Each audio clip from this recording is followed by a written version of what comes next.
Hey, what's happening, everybody? Hope you guys are having a great start to the new year. We are in the second week of January. How amazing is that? I want to give you some quick winter ready landscaping tips if you guys are considering putting your home on the market for sale this year.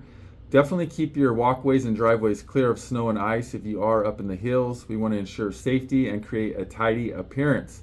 Now, enhance your visual appeal with a nice mix of greens, some evergreen shrubs, maybe some seasonal flowers like winter pansies, and a festive wreath on the front door is always nice. I want to specifically target the curb appeal during the winter, so strategically place and illuminate your pathways. This is a key feature of the home, and we want to create a warm and inviting atmosphere, especially during the darker winter evenings.